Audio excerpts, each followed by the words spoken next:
I'm choosing him, but can we still be friends? You're my safety net, she asked. I deleted her number and moved cities. She just found my LinkedIn. He dumped her after maxing out her credit cards. Hey viewers, before we move on to the video, please make sure to subscribe to the channel and hit the like button if you want to see more stories like this. Thanks. It's crazy how your brain records the moment your life changes. It's not the big speeches. It's not the yelling. For me, it was the cool, smooth glass of my phone under my thumb and a text message that lit up the screen. Jessica had left her phone on the couch when she went to get a drink. We were supposedly watching a movie, but she'd been glued to the damn thing all night, smiling at it with a secret little curve of her lips I hadn't seen directed at me in months. When it buzzed and lit up with a preview of the message, I wasn't even trying to snoop. It was just there. Derek, can't wait to see you tonight. This guy still doesn't have a clue? This guy? Me. Doesn't have a clue. True. The world got very, very quiet. The soundtrack of the movie faded into a dull hum. I heard the ice clink in her glass in the kitchen. 3 years.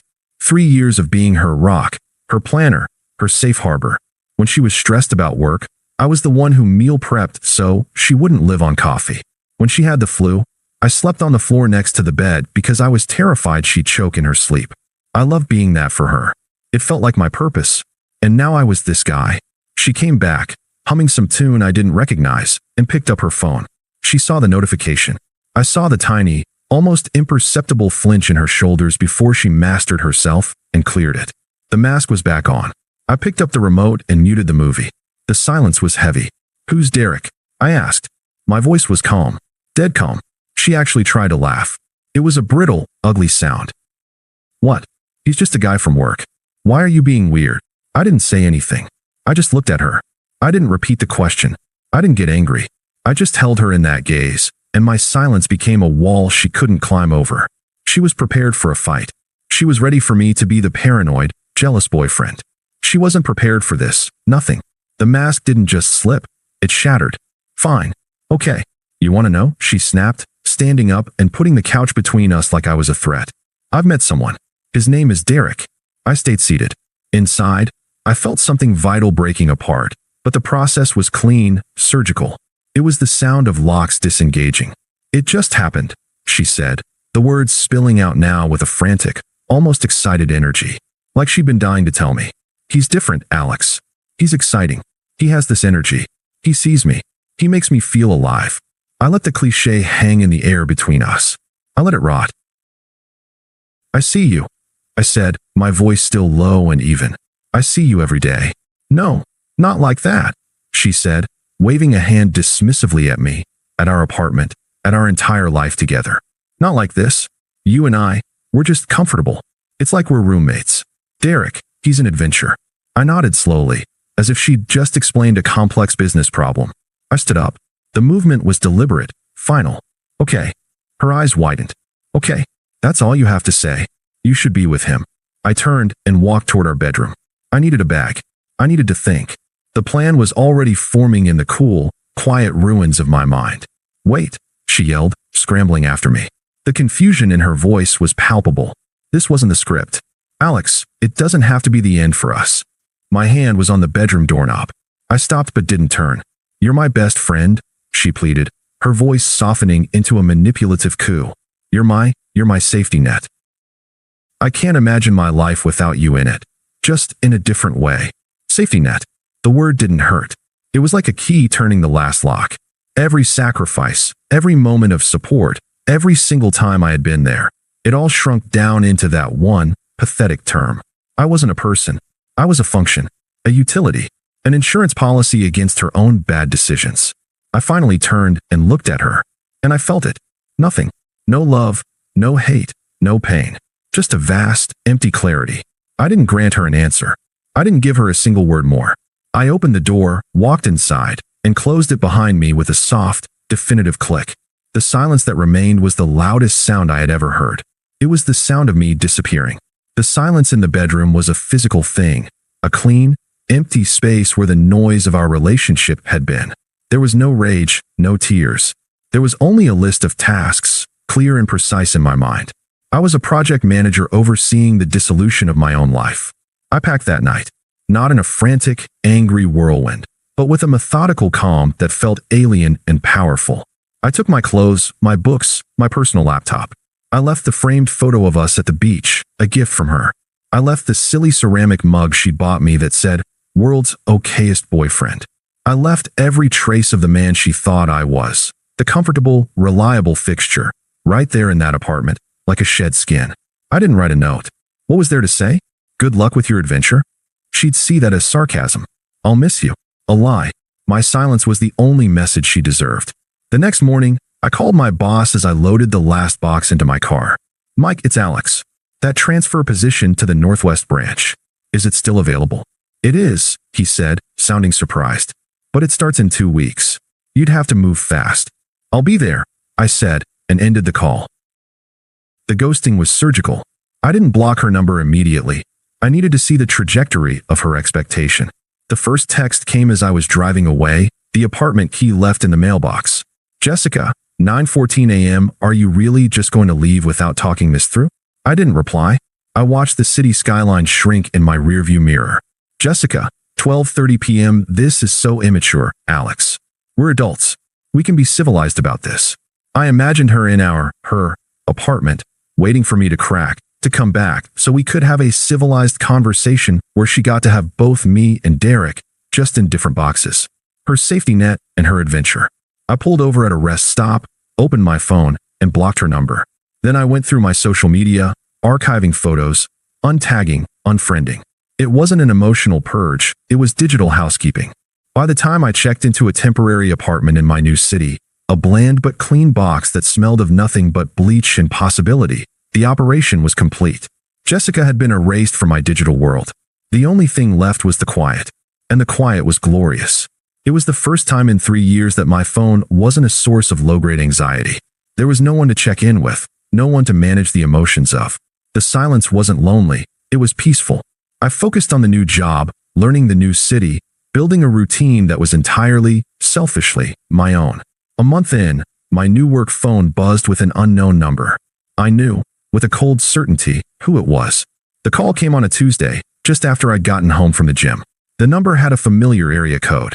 I almost let it go to voicemail, but a part of me, the part that needed to see the car crash to truly look away, answered. "Hello, Alex? Oh my God, you picked up. It's Chloe. Chloe." Jessica's hawk-eyed, drama-loving best friend. The one who'd always subtly approved of men who were projects and found my stability uninspiring. "Chloe. Alex, thank God. I didn't know if this number still worked. Look, you need to come back. You were right. Jessica's a mess." I didn't confirm or deny that I'd been right about anything. I just waited. "Chloe." Her voice dropped to a conspiratorial whisper, as if she were sharing gossip, not a friend's crisis. "That Derek guy is a total loser. A complete and utter user." "Alex." My tone was flat, devoid of any warmth or recognition. "What do you want, Chloe?" "Chloe." She was taken aback by my lack of engagement. I want you to talk to her. He quit his job a week after she left you for him. Said he was focusing on his music. He's living in her apartment, and she's paying for everything. He doesn't do anything. She's supporting him. I said nothing. The silence stretched, forcing her to fill it. "Chloe, it's a disaster. She's crying all the time. You were always so stable, so reliable. She sees it now. She made a huge mistake."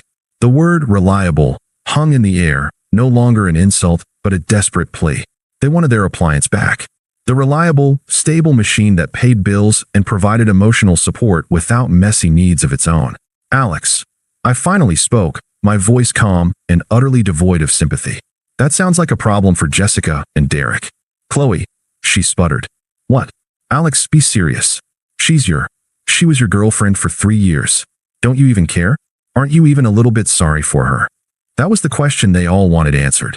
They needed my sympathy to validate their narrative, to make me a participant in their drama again. "Alex, I have to go."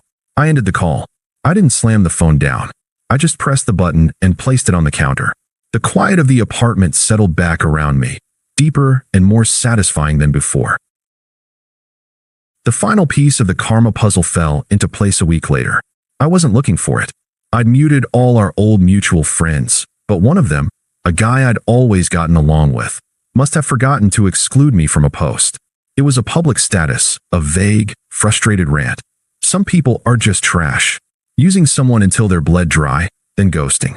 Hope that studio equipment was worth destroying someone's credit, you deadbeat.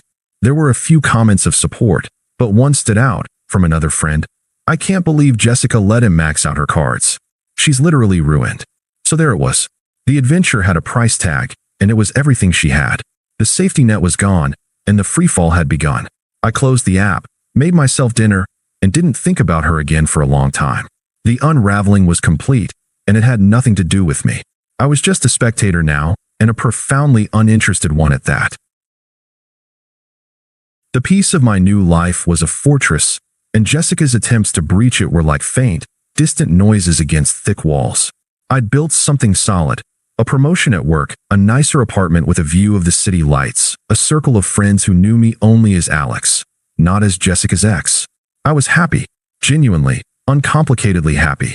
And that, I would later realize, was the one outcome she had never anticipated. The first attempt was a text from a number I didn't recognize, but the area code was a dead giveaway. Unknown number, 11:23 p.m. Alex, it's me. I know you don't want to hear from me, but I can't stop thinking about you. I made the biggest mistake of my life. I miss you. Please.